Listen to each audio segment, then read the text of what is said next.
People, Deluded, I'm back again. Good morning, and I hope you're all doing well and safe. Now, it's the morning after the night before. It's time to review from a tactical point of view what went wrong against Spurs, for Arsenal. And I mean, it's the same old, really and truly. It's like, you know, we're spamming crosses. I get it, you know, in theory, you're putting crosses into the box, you are creating, but there needs to be invention, there needs to be intention, there needs to be a purpose. You know, it's all fun and games in the game before Spurs having 30-odd crosses, having similar numbers, if not more, I'd assume more today, as long as there's a purpose. And you have to say, if something doesn't work, you need a contingency plan. We've got no ideas, we're freestyling, we're steady in free fall. You know, we're putting crosses into the box. They're a better team in the air than us, they're physically better than us in the air. What point of it? It's not like we're doing low driven crosses, we're literally just crossing for the sake of it. So yeah, you can say we got more balls into their box, but what does that mean if you don't have any intention, if there's no patterns of play, if you don't specifically know how you're going to pull it in the back of the net? We are winging it. There's no patterns of play. Players don't stand up to be counted. Tactically, it's the same old, you know, very rigid, very slow, very uninspiring, lacking ideas. You know, I got that from the manager and the players. The best players are problem solvers. You have to listen to your manager, but you have to solve problems yourselves, and not too many players out there stood up to be counted. From a tactical point of view, this screams desperation from Arteta. You see him hell-bent on sticking to crosses, you see him hell-bent in playing certain personnel, you see him hell-bent on several things, and it's more of the same. You know, you went with a back four, but you can't just switch to a back four and think we're going to play football. Yeah, you know, we're losing a bit prettier. We still lost 2-0. What's the difference between losing 2 and 3? We can't keep saying this as Arsenal fans. Yeah, it was a better loss. Bro, we said that against Liverpool. We said that today, yesterday. We said that in the point against Leeds. This only goes so far, and it screams desperation. In hindsight, starting Partey was a disaster. That screams desperation, rolling the dice, lack of ideas. You know, the players, Bellerin's pre-game speaking a lot. You know, before the game, speaking a lot. We heard team meetings, we heard fight, we heard intention. We're not seeing any of that in the one place that matters, people, which is on the football field. You know, I don't want to keep making this about Arsenal, even though it is about Arsenal. But, you know, you have to praise every team we've lost to has had a game plan, have had a DNA from their manager, and you can see what they're about, a damn right blueprint. We don't have that. You know, credit to Spurs, man to a man, they won their individual battles, they won their first and second balls, they didn't let down each other, they exploited us, you know, they listened to their manager. They did what they did against City to us, but to a lesser degree. They knew we'd present issues. They knew there would be gaps on the transition. They knew there'd be opportunities to counter. You know, we knew it. We knew Son was scoring, we knew Kane was scoring, we knew it was coming down Bellerin side. Is it any coincidence when you watch the game, barely any of Spurs' attacks are down the right hand side? In fact, Bergwijn at times is playing like a right wing back. Why? Because they know the left hand side is central to Arsenal. Tierney's going to get forward, Saka's going to peel over there. You know, typically you've got Aubameyang hovering. Right hand side, we've got nothing. So they knew we're not going to offer nothing. They knew let's target that hand side. So we're an open book. It is a great masterclass from Jose, but it's the same said for Dean Smith, the same said for Bielsa, the same said for Nuno. It's like, you know how to play Arsenal. You know how to beat Arsenal. You know 3 points is a given. So credit to Spurs, they're on a fantastic run, especially their last 3 games. But from an Arsenal perspective, it's poor. Like, it's poor. Individuals are continuously putting in poor performances. Players are going to sleep.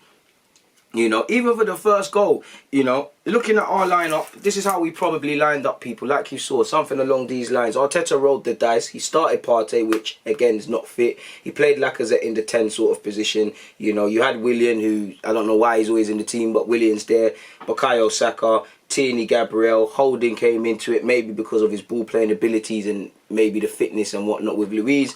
And Hector Bellerin, you know, the right-hand side, non-existent, you know. Bellerin, I'll give him, before I even speak about it, one thing I'll give Bellerin courtesy. When I keep seeing you in this position, for me, you're out of position, but you're doing, when I see you players putting in a lot of crosses and things, you're doing what the manager's telling you, so I have to kind of get at Arteta. You know, Bellerin was in this gap. In fact, early on before they scored, people, you saw Holding try and play a pass, and I think it was Lo Celso. He cut it out. And they countered, and nothing happened of it, but there was signs. Even Partey, there was one time he lost the ball here, and then Holding had to sweep up and concede a corner.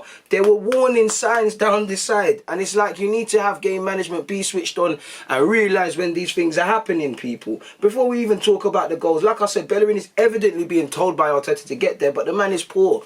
poor in the transition, offers nothing going forward like the modern day fullback. I don't care what statistics say. Bellerin keeps putting in mediocre performances, and I'm not making this about bashing Bellerin because tactically I'm not seeing what Arteta's trying to do. You're crossing the ball, which is lack of ideas because you've got no focal point and there is no movement. If you're going to cross the ball, make sure there's movement. Half the time nobody's in the box. It's not making sense. This screams desperation. This screams lack of coaching. This screams whatever you're trying to get through to these players isn't registering, or you need to go back to the drawing boards for your own coaching and think about what's going right and wrong, because you can't. This isn't sustainable. You know, we keep doing this and it's only going to get worse. It's getting worse. It's only going to get worse. We're choosing to make these mistakes at this point. You know, he rolled the dice. He went with Aubameyang through the middle. Saka's back, and he went with Lacazette. Now, in real time, like you saw, you probably saw something along the lines of this. Saka's getting very narrow. Tierney's going up there. You know, there was gaps in our midfield. They're high. Lacazette's dropping very deep. Aubameyang's having to contain with these two Spurs centre halves. And Williams very narrow, and you've probably got Bellerin here. So already, people, you know the angle to exploit. You know Tierney is a decent 1v1 guy. You know the opportunity is coming here. You know, they simply win their first and second balls. That's why they've scored. That's why they scored the first goal, people. Without to scale. Dyer wins a header, and then I believe Bergwijn wins a header as well. And they're counter-attacking from then, people. Eventually the ball, forget how it ends up, but eventually it ends up in the centre. And Kane actually done this before. Gabriel dealt with it first time, but he's just backing up. Kane is before I carry on, listen, whatever you say, Kane is a terrific striker. He's a world-class striker, you know. Forget the goals. Because listen, you see my videos, you see my tweets. I was watching Kane before he even got a chance at Spurs. He is the modern day striker. He's he's got the modern day with the old school. He is physical. He doesn't throw his weight around, but he wins smart fouls. And you even forget his goal and assist. Look how much defending Kane did. Kane is the complete striker, you know. I love Aubameyang, but when you got, and I'm not, sometimes you have to take a man for what he is, but do you think you can sit here and talk about, oh, Kane ain't got no creativity, he's not going to score goals? You know, Kane, that is what you saw from a captain yesterday. Stood up to be counted, mashing work defensively. Lacazette out of the two strikers look more like the captain. Mashing work, Kane's winning smart fouls, backing into players. Very, very experienced striker. I've got a lot of admiration for him. But what I don't have admiration for is BS, people. You know, Bellerin's obviously the one who eventually loses the ball. He's caught high up the field. It goes to Kane. You know, Kane knows at this point it is what it is. It's a wrap. It's a wrap. Holds off defenders and Arsenal attack. Simply just, he knows Kane. This is why relationships in football is so important. It's common sense, don't get it twisted before I speak about that, for Kane to palm it out there. But this is what relationships are. He knows Son is going to eventually be on his bike. If I hold it up, there will be movement. And he did. He did. Obviously, Son 1v1, you know the script. Bellerin is out of position. Holding, you know, he could have brought him down. I don't think Holding could have done much more. The buck stops with Bellerin. He cuts in. I don't blame Leno. Leno couldn't do anything. But looking at Leno's positioning, just in general, his positioning was poor. You know, even David James has said it. Not that David James is someone to talk about anyways, but yeah, I felt Leno's positioning could have been better. I think Holding done all he could, but he could have maybe put a foot in. The box stops with Bellerin, and this is what I mean in my post games when I said Spurs went into this game a bit like City. Handbrake slightly off because we're not Manchester City, but Jose knows what Arteta's on. He knows that, yeah, Arsenal kind of have to take the game to us. They need more of a win. Obviously, we should be, this is Jose now, we should be beating Arsenal. We need 3 points, but they need it more than us. There's more question marks. They will come at us. They will make mistakes, and it will tell. And you saw it, people. You saw it. They knew if they did their job and they remained rigid and they listened to their game plan, Arsenal would give you opportunities, and it's down to you to take it. Prior to the 13th minute when Son scored, we looked okay, but they knew it. We're poor on the transition. You know, Partey's there. It's too little too late. It's too little too late. By the time it's into Son's path, we know the script and we knew the goal was coming from that side. They barely done anything down this side, and that's what experience comes. Jose said, you know what? Why am I going to try and go down their strongest flank when I can exploit this side? And they knew it. And just in general, people removing everyone, midfield, this was crucial. They knew there would be gaps on the transition. Even the second goal. Well, I mean, before we even get into that, gaps, people. They knew as we would get forward, there'd be gaps. And it's down to these players to exploit us on the counter-attack, people. You could see how suicidal it was, people. That, to forget all of these players, just focus on the middle. There was too much of a gap between midfield and defence, and Spurs players in Højbjerg and Sissoko risked to it. But Partey did all right. But Xhaka's down here. The Xhaka's caught upfield. There's too many gaps. They're obviously going to hit us on the break and exploit us. It doesn't make sense, people. It doesn't. Players are naive. Like I said, credit to Spurs because Jose can only tell them several things. The players have to work it out. I see street smart players. I don't see the same at Arsenal, the same luxury, you know. I don't know what we have to do, people. I really don't know what we have to do in the build up because a lot of this is ridiculous now. It's elementary school again. You know, Bellerin's played a pass, and we knew. You know, this is what I don't understand. If you know Spurs are one of the best scoring teams at this moment, they're keeping clean sheets. They're one of the best counter-attacking teams. Individually, they've got two good attacking players in Son and Kane, especially that are in red hot form even by their own standards. Why are you not winning your 1v1s? Why are you not being street smart and staying in position? So the second goal was just equally as appalling, people. Again, as appalling. And for me, you know, you're a couple of moments before half-time. Game management. Go into half-time 1-0 down. Things can change. It's a North London derby. At 2-0 down, you've resigned to it now. You either stick or twist. You either lose the game 3-1 or whatever. I'm not even going to expand in the second half. Yeah, the second half, like Wolves, we got forward, we put some crosses in, huffed and puffed to a degree, but we didn't threaten Loris. We didn't threaten that defence. They just dealt with any threat. We didn't make anything happen, really and truly. And the second goal just stinks of naivety, people. We're chasing the game. You know, several players are up there. You know, you've got Gabriel, and I believe, you know, you've got Gabriel, to be fair. You know, Partey's jogging back, really, because he's hurt. We'll speak about Partey. I'll keep him off the bench. But it's 4v2. It's literally 4 against 2. It's two Arsenal players against four Spurs. We're caught. Tierney's up there. You know, this is when I'm about to show you Partey's off the field, but Bellerin's caught. Bellerin's not even a fucking shot, people. Xhaka is caught. You know, Tierney's up there.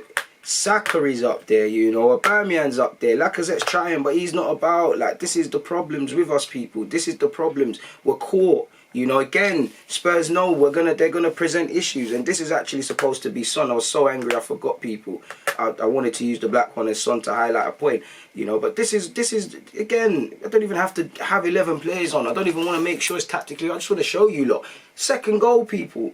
Again, we're chasing the game. We're in red. We're chasing the game. What did I tell you lot? Transition. The gaps in the midfield. This is an area you couldn't afford to lose, and that's why I'm looking at Arteta with more concern, because you was a midfielder. You know, you went into this game with someone as immobile with Xhaka, stricken with bad habits, makes bad decisions, you know. Where's the common sense? Where's the communication between the two centre-halves, you know? Partey's doing his thing off the field with Arteta, whatever's happening there. Xhaka is caught. We're chasing the game. You're meant to be an experienced player. Why are you all up there? They've hit us on the break, people. It's a fantastic counter-attack with all of them. Obviously, it's 4v2. It's 4 Spursmen against 2 Arsenal players. Bellerin is out of shot. Williams doing his thing up there. Bellerin is out of shot, you know. Partey's off the field, and that's where Arteta needs to realise the gamble weren't working. Tell a man to come off.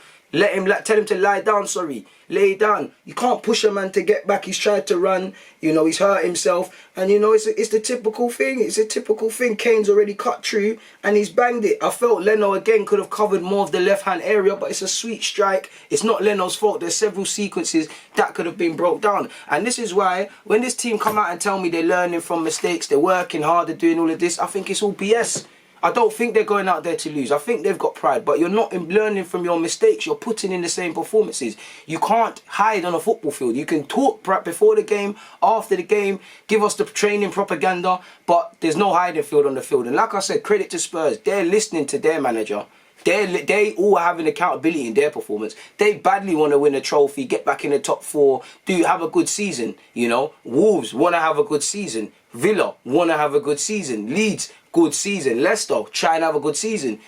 Arsenal, what are we doing? You're not serious. Your goals don't scare you enough to keep you out at night, to refrain you lot from making these mistakes. Because if they did, you wouldn't do it. It's the same. It's a collective game. I'm not going to sit here. Xhaka is shit. Bellerin is shit. Pardon my language, people. But I'm not going to sit here and just bash them. They're 2 players. There's 11 men on that field. And it's the same old names. Game in, game out. Whether we've won, lost or drawn, that I'm saying, yo, they played all right. Saka didn't play amazing. But at least I'm seeing him trying. I'm just seeing him on a football field. You know, Willian...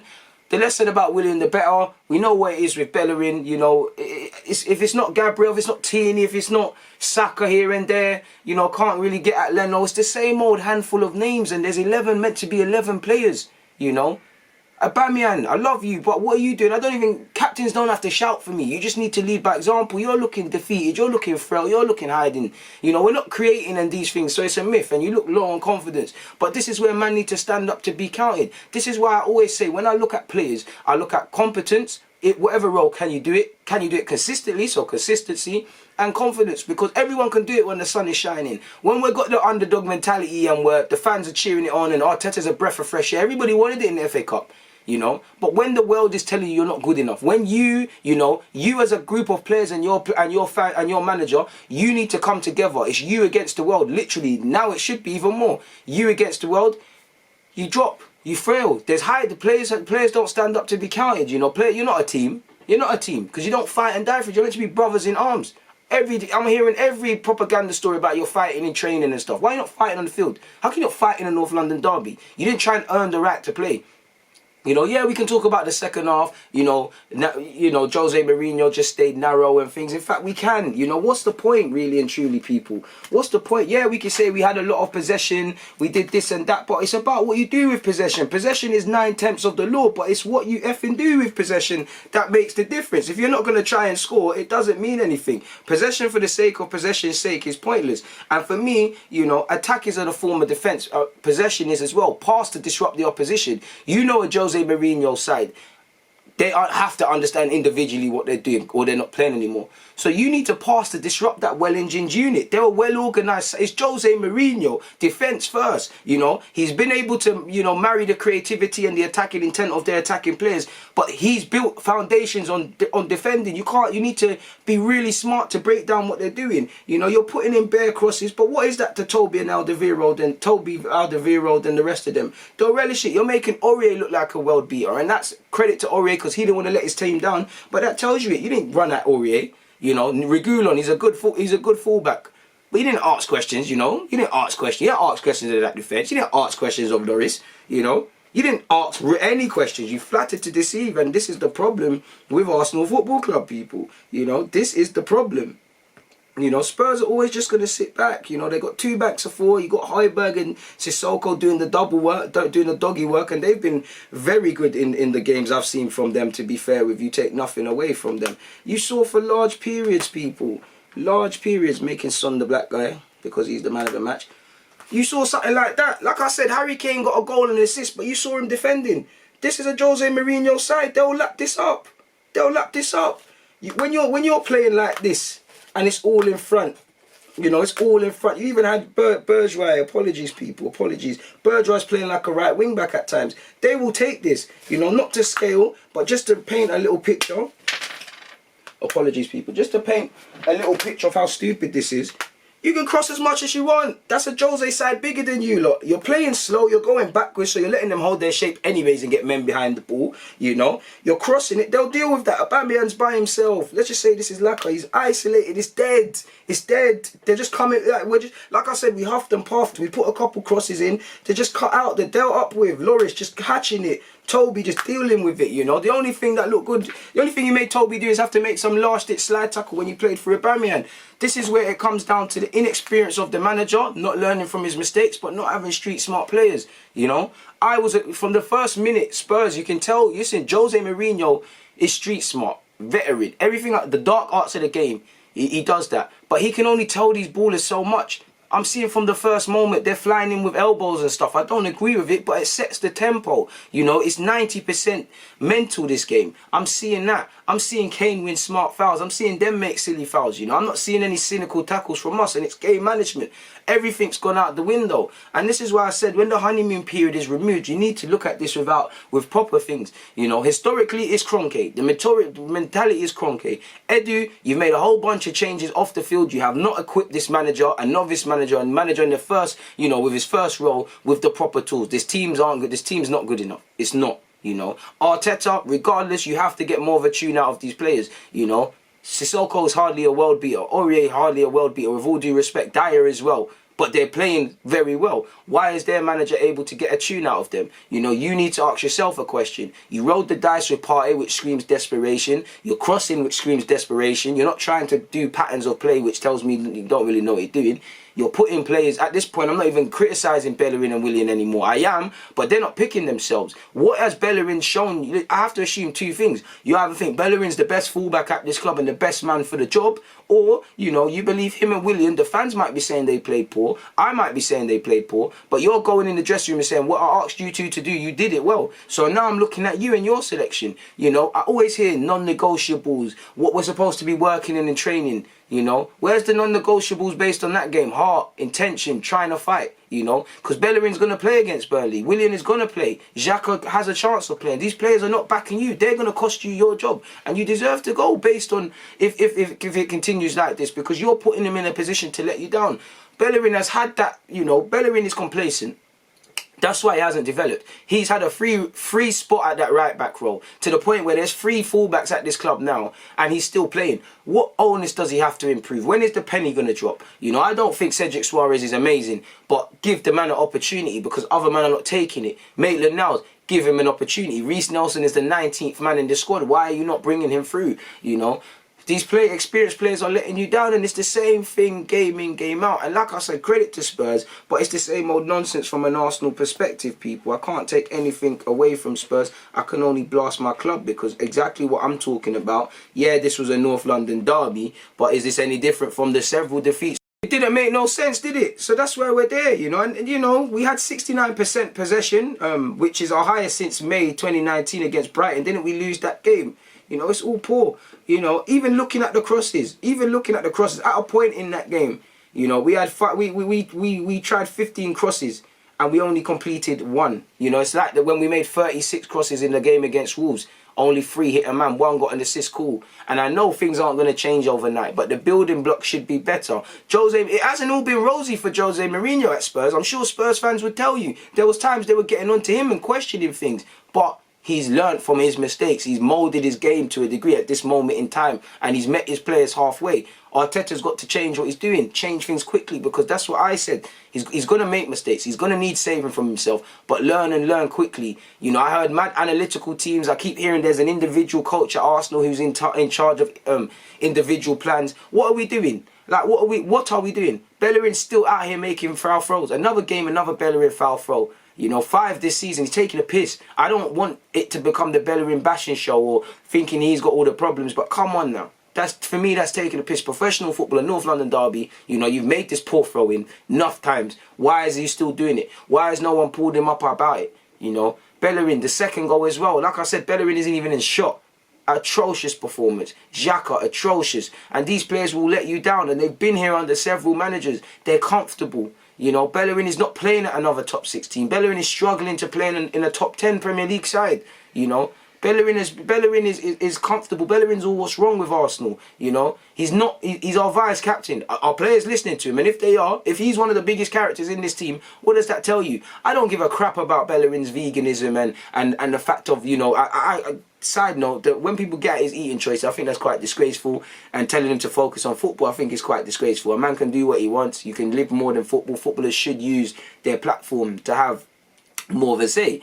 But for me, like I said, I don't care what your passions are. As long as I get the vibe that football is central and everything else is this. It seemed, rather than seeming like football is something he loves and it's a sort of vehicle or tool to expand all his other interests and obviously get financially free and the rest of it. I get the vibe that football's just a hobby to Donny. Like, he's not on this thing. He's not. And when I hear him talk, it pees me off. Like, it pees me off. And there's too many players. And the thing is, I'm not even angry at Bellerin, at Xhaka, or at Willian. You know, at these players, because they're not playing themselves. They're not playing themselves. In relation to Aubameyang, I don't know what we do with Aubameyang, people. Does he need to be dropped? Does he need to be saved from himself at this point? I think yes, because, you know, we've tried everything. We've persisted with playing him at left wing, hoping he plays through it. Plays through, you know, the form passes. We played him back through the middle. Yeah, we're not creating and them things there, but we played him back through the middle. Are we now at this point where, you know, maybe you let him just get his headspace back, get a clear run of things? Because, you know, you can hear his agent is frustrated. You saw his agent put on his Instagram, the lack of chances created and them things there. If his agent's saying that, what's Aubameyang thinking? because, you know, they talk. Let's be real. You know, what, and Aubameyang, you know, I love Aubameyang, but he's hiding. Players are hiding. You know, I actually think Lacazette played quite well. Not that he scored goals or did anything. He just stood up to be counted. And I've been on Lacazette's case. You know, I shouldn't keep saying whether we've won, lost or drawn a couple of names. There should be 11. Look at that Spurs team. Of course, Son gets the headlines for the goal. Kane, assist, goal, things like that. If I was Jones, I wouldn't even care about about Kane's goal or his assist. It's the defensive work he gave me. This is what I mean. Sometimes you can have a good game without scoring. It's not always that. Take away Kane's goals, he still had the 20 out of 10 performance, in my opinion. We can talk about Kane, we can talk about Son, and they'll get the headlines. But you'd have a hard time looking at that Spurs team and saying who's man of the match. Sissoko did his job. Højbjerg did his job. You know, the fullbacks weren't tested. More so, Reguilon had nothing to do. Aurier had a bit busy. And Aurier, that's a weakness. You would have thought, you know, that's where, same way they're targeting Bellerin, that's where we should have targeted. Aurier looks like one of the best fullbacks based on that game. You know, he didn't let his team down. Lloris wasn't tested. You know, Lloris, you know, towards the end second half, I saw you lying down a bit. But so prior to that, I didn't think the kit man would have to wash Lloris's kit. Hang that back up for midweek Europa League. Like, take off the badge and hang that back up. You know, we're poor. And the thing is, you can't cheat yourselves. Like I said, there's no cheating. There's no hiding. There's no cheating. You see what your team's on. When times are hard, you see where everyone stands. And this tells me you're divided as a team. I hear all the rumours of busts up. I hear fights. You know, the tactics have to be playing a part. You know, players look like they're not playing for themselves, let alone the team. You're all shot on confidence. You're all hurt. You're not a team. You're not united. Your character's not strong enough. I'm not seeing responding to adversity well enough, because we knew this was going to happen. You have to suffer and suffer. You thought getting top 4 was going to be easy? You thought better in our season last year was going to be easy? No. It's going to be fucking hard. Training, repetitiveness, pushing ourselves, all the question marks. This was going to be hard. And this is why I said anyone that's not caught up to task at the start of the season needs to F off. We have not had a good game in the Premier League this season. Fulham, I don't care what no one says. Big up the game. You can only play what's in front of you. But that's discounted because Fulham are not a good side in Premier League terms. You know, we have not played well. United, cool. Fair play. They were underperforming and things, but he did what he needed to do. There's not been a spotless performance. Even when we've lost, it's not been a thing where we've sat here and said, all right, cool, you know, Son danced past 10 man, Kane banged it from 30 yards, they showed their quality, fair enough. We're handing the game. Teams are listen, like I said, with Spurs and all the other teams that have beat us recently, take nothing away from their individual performances. But at the same time, we're throwing 3 points away. We're giving it to them. You know, and I told you all this about from the game we played at Liverpool in the league. Man, we're happy that we you know, we didn't get battered, and I am too, but there was a defeative mentality there. Our boys are defeative. You know, they don't believe that listen, they shouldn't be playing Premier League football. And did you guys care? I do think they care. Of course, I don't think they don't care. But to the fans, if someone says you don't care, how can I defend you as players? How? Because I don't think it keeps you up at night, personally. I don't think I don't think you're going to wake up in a bad mood. I don't think some of you are going to get to a train an hour early today after that and do little running, do the little tactical work. I don't think you lot are really listening to the analytical stuff in terms of how we're conceding goals and the phases of play that leads to it being ruined. If not, you would make fouls before they've got to our box. You wouldn't be so open on the transition. Several players wouldn't do the same individual BS they're doing. You know, and that's where I get angry. Arsenal have no divine right to achieve trophies, to win anything, to do anything. But the minimum of every team that plays in the Premier League, in fact the Football League, is to look like a bloody team, and for fans to have confidence that win, lose or draw, them and they are going to fight. You know, fans will always back it. You see fans looking like idiots. You know how the Arsenal Fan TV clips get clipped up and the rest of it gets clipped up. Fans are going to back you all the time, but you're not backing yourselves. You're not backing yourselves. And I said this before the game, I said it during, and I say it after. If you can't play for yourself, how can you play for the club? How can you play for the manager? How can you play for the badge? Some of these players are probably hiding. I don't think they want Emre gone, but some of them are like, well, I've played under Arteta, Lundberg and Wenger. Sooner or later, you know, the players on me. There's not enough pressure on the players. The Arteta needs to face the heat, but these players are getting away with too much, people. Too much. On that note, I'm out though, man. Thank you for taking me in. Please hit the like button. Please comment. Please subscribe. we've had or games where we've not got results, people. The good news is that, though, people, if you're one for statistics, this is our worst start to the league since 1981-82, and we actually finished 5th that season. So, in Arsenal fan fashion, I'm sure you feel a bit alright. The numbers, courtesy of the Twitter account Aubameyang, who does a good job, he said there was 44 crosses, which was the highest number of crosses by an Arsenal team since they attempted 50 against Leicester in 2016, when obviously Welbeck scored the header. I don't understand it, because we've got no focal point. They're bigger than us. I'm not being funny, but we've got technical players. Why are we not trying to split them open? Jose Mourinho and Jose Mourinho's sides are built on stability, on being narrow off the ball, of fighting for your man, of being switched on. So with that, do you not think they're able to deal with set piece situations and dead ball scenarios and crosses? That's not gonna harm them, you know. Spurs are not perfect, you know. Listen, they're doing amazing. Their managers do what they need to do. I'm not on a bitter thing at all, but they're not amazing, you know. You look at West Brom away made Spurs work more. Brighton made them work more for that win at their place. Brighton put more of a performance in. It took Spurs 70 odd minutes for Bell had to come on and score and live a movie or something like that. You know, Everton, fair enough, helped by VAR. Was it Everton? Yeah, Everton, they gave them a tough game, you know. Newcastle, VAR saved them, but Spurs didn't take their chances. West Ham came back into the game. Why did these guys get something or give more of a scare whether Spurs won, lost or drawn? Fundamentally, they believed in their side. They believed in their teammates. I never get the vibe that you lot believe you can win a football match. Mentally, you're never prepared. You huffed and puffed in the second half. It's just bare chatting. And the beautiful thing about football is there's no hiding place. You can talk, you can fool some of the people some of the time, but you can't fool them all the time. Too many players are hot and cold in this team, and they need to be cut loose. You know, I want to see statements brought out. You know, yeah, well, I'm going to see you play Maitland-Niles and all these guys in the Europa League and big them up and say they got a chance on Saturday. But when is the penny going to drop? You know, did these players genuinely feel they played bad? Because you're saying things like you're happy they played as good as they won. We need to stop doing this bullshit where we're looking at it, yeah, Arsenal not getting battered. 18 months ago, we probably lose that 5-0 just because of the transition. We need to stop looking at that because we're doing nonsense. And this is where fans annoy me as well, because you need to look at it with all perspective. You can't just blame the manager, just the players or whatever. It's everyone. Edu has set us up for failure with the lack of the market. Arteta, in the very full swings he can control, hasn't done enough. The Kroenkes and the culture of mediocrity stems down from them. And this is why, to a degree, as an Arsenal fan, you can't get upset because we can't change a damn thing. And listen, that doesn't mean I want to accept this, but what is it, people? How can we? I don't think any fans are surprised. But how can you be anything? How can you be surprised when you're having a poor transfer market? You're not seeing a development in the team, you know. And again, this is what annoys me about fans, because when I was saying this about the game against Leicester in the cup, against the last minute against West Ham, Sheffield United, people were saying, oh, DG, you're negative. No, I'm not fucking negative. I'm looking at things without agendas and all of these things. And I was telling you, lot, when we're winning, we're shutting up about it. When we're losing, you see, these are the same things. These are the same things. And for Arteta, there has to be question marks, because at the end of the day, you've only looked 30 against 2 managers this season, sorry. Yeah, you've beat Klopp, you beat Pep, you beat Lampard. I'm not discrediting any of that.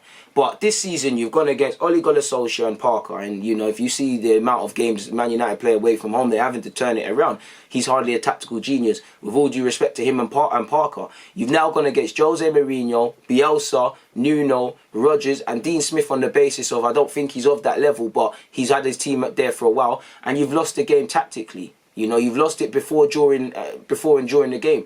Jose Mourinho's side are 2-0 up against an underperforming team. You know, against a team he doesn't lose to at home. Why is he the one being proactive with the subs? Why are you taking so long? How is Xhaka playing 90 minutes? Why is it taking so long to bring off Bellerin? You know, why are you not using all your free subs? This tells me you ain't got ideas. You know, you've taken several gambles and they've not worked. You're doing 44 crosses. Bro, if we had Giroud, I understand that. If you had a lamppost, I understand that. You know, Aubameyang's tall, but he's not on headering and he's not in confidence. Yeah, we scored the occasional header with Gabriel or something, but we're not a team for that. So crossing tells me that you've either tried everything else and it's not worked, or you have no ideas. Both of which tells me it's either poor management or poor negotiation and communication skills to transmit your ideas to the boys. Because as poor as I think Bellerin was, Bellerin's playing like a wing back. In a back four, he's playing like a wing back. He's playing like there's 3 centre halves and he's being told to go up there. He must have been told, as poor as Bellerin is, and he needs to take accountability for his own poor performance, Why is he going up there? Why is he bombing forward? Has he been told to do that? I have to assume he has, people. You have to assume he has. And that's down to the manager, because that's where they exploited. They probably said Bellerin side, midfield and Bellerin side. That's why I would have went with a 3 at the back. Not that it means we're winning. I've been saying that for the last 3 games, you know, because I don't think it's been the right time to go with a back 4 going into these run of games. I think Arteta's been very naive. 44 crosses is also the most by any team in the Premier League this season. And as much as I do it and you lot do it and we talk about transfers and this and that, just by looking at teams that have kept more clean sheets than us, scored more, create more, would you say some of their players are better than us? No, it comes down to the management. So these excuses only go so far. You know, we had 76% possession in the second half, 7 shots to 1. You know, you can dominate possession, but it's meaningless. You know, what you need to do something with it. You need to take shots. You need to have opportunities. Jose Mourinho will love it if you play in front of him. From he went 1-0 up, I was like, boy, we don't do well when we're 1-0 down. But that's, you know, this is the worst manager to play against when his team's scored a goal. Because you know what he's on. It was poor. 76% possession. People can say we had more shots, we had more crosses, we had more this, more that. What, that's F4 without context. You know, should we go and review every 44 crosses? Because I guarantee you, most of them were poor. You know, in the last game as well, yeah, Willian got an assist. But why are we crossing? We're crossing against teams that are well-engined units. Jose Mourinho's used to this. With all due respect to Nuno and stuff, he's got them out of the Championship. You don't get out of the Championship without being able to defend, so they can deal with these things. So what are we doing our homework? I hear analytical teams and mad dossiers on opponents. What's being done? You know, I heard when Arteta came, non-negotiables. You know, he's all having drones in training from new angles. What's going on? Listen, at this point, if man are going to put in performance like this, not that I think you can just blame the centre-halves, you know. Why can't Saliba get game time? Why couldn't a patch be buried with Guendouzi, you know? Why couldn't things happen? Why didn't you play El Nene? You gave El Nene 60 minutes in the Europa, and I thought, yo, he's getting 60 minutes because, you know, just a little bit to keep him ticking over because he's been not played a couple games and he'll be back. Why didn't you go with that? You went with the most immobile midfielder in your side against one of the most mobile sides. You know you're going against Sissoko and Højbjerg. You know you got to be in for a fight. Xhaka just looks good. You know, people might say, yeah, he's got passion. He's just clattering into, man. He's all 10 seconds late going into people. He's moving like, you know when you got Wi-Fi and you leave your yard and it's all laggy and that. That's how he's moving. It's delayed tackles. First minute, in fact, even the first minute of the game, we was given an insight into how the goal was going to come. Son broke and then it fell to Kane and Kane was fouled by Xhaka. That was a beginning of things to come. So as poor as these players were, Arteta threw this game away. And you lot are going to be back telling me you're working hard, this, that and the other. And it's all nonsense. You know, I'm hearing Arteta say things like, I don't know what other we could do. You're the manager. So if you don't know, pack your bags. Go back to being our, you know, thingy's lieutenant. And listen, I don't want to sound like I'm just blasting stuff. Apologies. But I'm seeing Ledley King. Jose Mourinho, fair enough, he was sitting down more because it's light, but he was getting up. I'm seeing Ledley King. Well, going for Arsenal's coaching stuff, I keep seeing that same Arsenal Donny on Sky Sports. He's got his earpod in like this. Who's he chatting to? What's he listening to? What's he listening to? Is he listening to music to put himself in a happy place? I'm tired of it. I keep seeing Arteta going, and my man with the earpod. You know, what's going on? One earpod as well. Take out a bloody earpod, man. You know, Spurs made 50 clearances. That was more than any team in a single Premier League match. But was Lloris tested? You know, clearances, again, this means not, the amount of crosses and the amount of clearances mean nothing without context, you know. We huffed and puffed. Spurs didn't have to do anything. Yeah, there was a couple moments where Reguilon had to get rid and Dolby had to get rid, but generally they dealt with that. Lloris never had to make no mad save and tip no madness over the bar and, you know, shout at his teammates and question